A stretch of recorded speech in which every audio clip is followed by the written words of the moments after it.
I've been studying love and dating and marriage, what makes love last, for the past 10 years.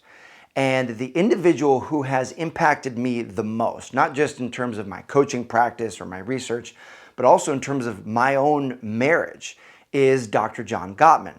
Now, Dr. Gottman is famous for his studies where in one study he could predict whether or not a couple would stay together or get divorced with a 94% accuracy. He's got something called the Love Lab where he studies couples. And in all of his research, he has come across one primary principle that is paramount above all other principles that creates lasting love.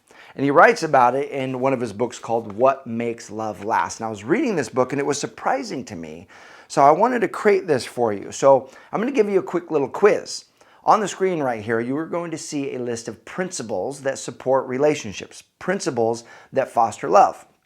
So check out these principles, and one of these principles is actually the paramount principle that Dr. Gottman writes about. One of these principles is, above all others, the most important principle. Can you see which one it is? Do you know? Can you guess which one it is? It's actually this one right here. Trust. Trust is actually the principle that undergirds all other principles. It's the principle that is the foundation of love and actually makes love last. In fact, this is a hot topic that comes in the comments as well in the form of questions. Let me share with you one of those questions that got sent in recently. This woman writes, Matt, could you please do a video on how to deal with jealousy and trust issues? I had 3 relationships before my current one. The first, my boyfriend at university cheated on me with our classmate. The second, cheated on me with his most recent ex back then. And the third, couldn't stop talking about his ex, so I broke up with him. I realized it must have been me who kept falling for cheaters. I worked on myself before getting back into dating, and my current boyfriend is amazing, but I can't stop worrying about him getting back to his ex.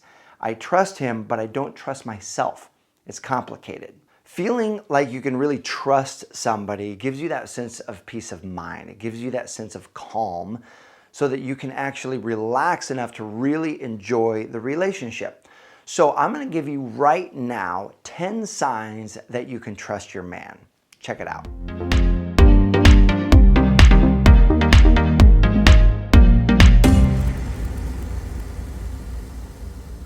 Number 1 is that you feel protected by your partner. And it's got multi-facets here. You feel protected by them emotionally. You know they're not going to belittle you in front of other people or make fun of you in front of other people or, push your buttons, the stuff that only they know that you've confided in them with. They're going to protect your emotions. Number 2, they're going to protect you physically. You know that you are safe around them. And number 3, they're going to protect you spiritually.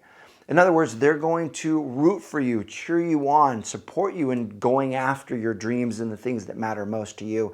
They're not going to discourage you or undermine you or try to criticize you for trying to grow and live a life that you would love. Number 2 is that you know your partner's faithful to you. Now, I know that's sort of elemental, that's fundamental when it comes to having trust in a relationship, is that you both know and expect each other to be monogamous. So if you have that agreement, number 1, it's a spoken agreement and you're living into it. But number 2, you can feel it, because you can feel when your partner is out of alignment with that. There's just something off. You can feel when they're not being honest or they're messing around on the side. So you know your partner is faithful in that they've both spoken it, but they're also living into that agreement, and your own intuition is feeling at peace about this. It's different than you might have thoughts or fear that try to nag at you that aren't really founded in your real intuition. When your real intuition is grounded, you feel them congruent, that's going to foster the trust that you have with one another. Number 3 is you know your partner will always be a very close friend. Friendship is vital for creating trust. It's taking on new experiences. It's having adventures together. It's growing. It's learning together. It's seeing new things.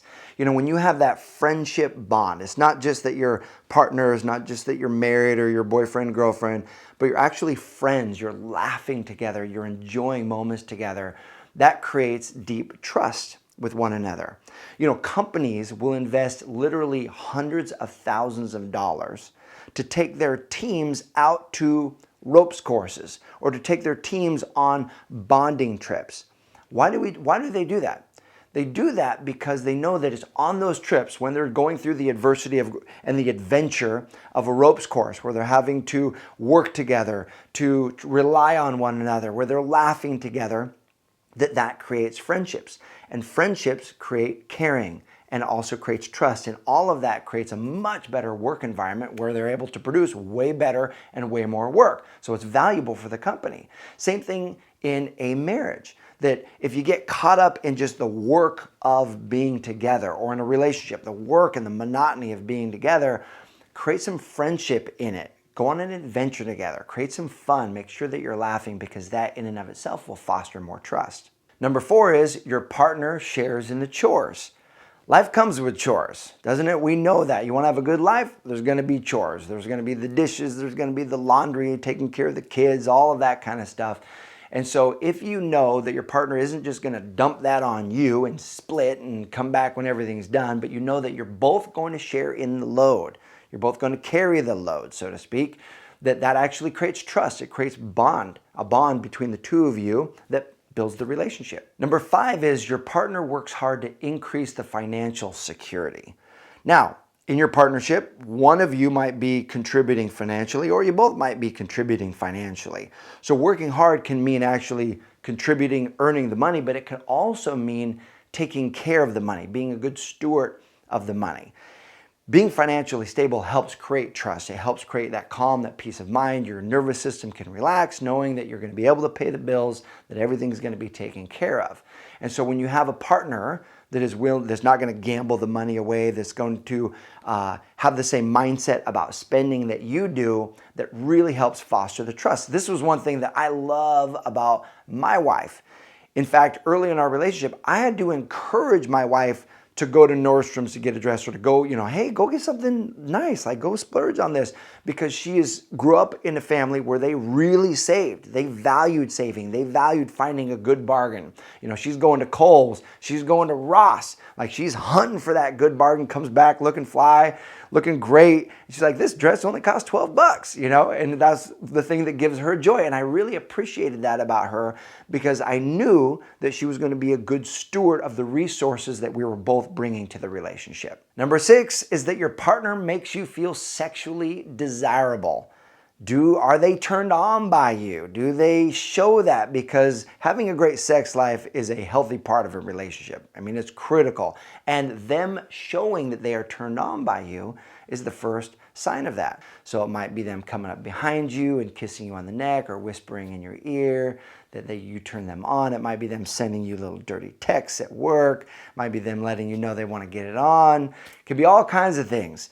Even, in fact, when I wrote the book Project Everlasting, we interviewed all these couples who were married 40, 50, 60, even 70 years. And even as grandmas and grandpas in their 80s, in their 90s, still pitching each other's butts, still saying, ooh, you sexy. And they're grandmas and grandpas. So no matter how old you are, letting the other person know that they turn you on is one of the things that not only fosters trust, but drives long-lasting love. And number 7 is that you have influence in the relationship. It's not just your partner's way or the highway. One of the demonstrations of love is that you both allow each other to influence one another. So this isn't one person completely dominating or controlling the relationship, but really both of you giving and receiving and being influenced and influencing one another, and allowing yourself to be influenced is a great demonstration that there's love existing in this relationship. Number 8, and this is a big one, is that you can actually trust that your partner will listen to you in an argument. And this is important because every relationship has arguments, every relationship has challenges, but what makes love last is the ability to overcome those. So you must have love that's bigger than the argument. You must have love that's bigger than the challenge if you want love to last. And so the key to that is being able and willing to listen to each other. Now, that doesn't mean that you're going to be perfect or that he's going to be perfect. You might get defensive or resentful in the beginning, and you might both need to have your walk around the block, but you can trust that eventually you're both going to come together. Eventually, you're both going to listen to one another, to seek that understanding, because it's that gives you the power to overcome the challenge, to overcome the argument that you're both facing, create an even stronger bond because of working through that, and take your love to the next level. Number 9 is your partner's words and actions align and reflect the values you both agree on. Now, the first part of this is pretty straightforward, is that you can trust someone when their words and actions align. In other words, they keep their agreements, that they do what they say they're going to do. But the second part of this I find interesting, because it isn't just agreements with you. They say, hey, I'll meet you at 7, then they meet you at 7. Or here, I'll call you tomorrow morning, then they call you tomorrow morning. That is foundational, that their words and actions align. But the second part of this is that they reflect the values you both share. That's also very important. In other words, what they say they value, are they actually doing those things? That subconsciously builds trust in the relationship. So if they say they want to get healthier or they want to get more fit, are they eating healthier? Are they actually going to the gym? If they say that they want to do more personal development, are they reading? Are they going to events? If they say their spiritual life matters to them, do you see that reflected in their actions? Are they going to church, or are they meditating? Are they connecting to spirit, maybe go through nature? However they choose to connect, are they actually doing those things? Because it's in doing those things that show congruence, and that congruence fosters trust. And number 10 is your partner takes your feelings into account when making decisions. This is important. Does your partner consider how you're going to feel about something? Does your partner actually consult with you before making those decisions? This is one that I learned the hard way when I first got married. It was actually in this house. My wife and I moved in. I wanted to throw a big barbecue and invite a bunch of people over. And so I told her, I said, hey babe, I got a bunch of people coming over on Saturday. We invited a bunch of friends. We're going to have a barbecue. I'll go get the meat. And so she wasn't really that excited about the idea. And then Saturday came, we had the barbecue, and she was, let me just say it this way, not in a great mood. She put on a happy face for everybody. She was a good hostess. But when the party was done, she was not happy, not in a good mood. And I'm thinking, what's wrong with you? We're having a party. Like, this was great. This was a ton of fun. Why are you not in a good mood? And I was all upset that she was upset. And then I'm talking to one of my mentors, a relationship coach and expert, and I was just telling him, I was like, yeah, I can't believe my wife was all mad that we had this party. It was a great time. And he goes, Matt, let me ask you a question.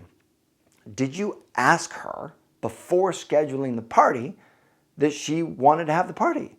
And I went, no. And he goes, well, that might have been a good idea, man. Because if she had something else she wanted to do, or maybe she was not feeling up for a party that day, that might be important information that you didn't have. And so I really ingested that. And I thought, yeah, that's probably a good move. I should have asked my wife if she wanted to have this party. I just assumed she felt the way I did. I just assumed she was excited and would love to have a party. But that wasn't the case. And so consult with each other. Take each other's feelings into account, because when you do, that fosters the trust that you're going to take care of one another and co-create an experience that you both will enjoy. So what you've just looked at are 10 signs that you can actually trust your man. But here's what's interesting. If you want to attract a man like this, if you want to have this man in your life, or more of these types of behaviors from your existing man in your life, in other words, you want to dial up the trust, then the question is, are you the kind of woman who he can trust? Because like attracts like. When you become the version of the thing you want, you attract it more into your life, or you inspire others to actually step up to the plate.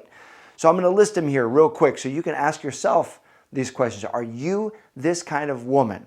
Check this out. Ask yourself these questions. Do you protect your man mentally, emotionally, even physically by having his back? Are you faithful? Do you create the experience where he knows you'll be a friend to him as well as a lover? Do you share the chores? Do you work hard to increase the financial security? Do you show that you sexually desire him? Do you give him power and influence in the relationship as well as you have power and influence in the relationship? When arguing, do you listen? Do your words and actions align with the values that you have? And do you take your partner's feelings into account when making decisions? Being aligned with these activities, being aligned with this way of being, not only will foster the trust in the relationship, but it will help pave the way for a long-lasting, loving relationship between you and your partner. And my question to you is this: what signs do you look for that indicate that you can trust your man? If there was something that I didn't mention here, go ahead and post it in the comment section below. Or if one of these really spoke to you, post that in the comment section below, because I love hearing from you.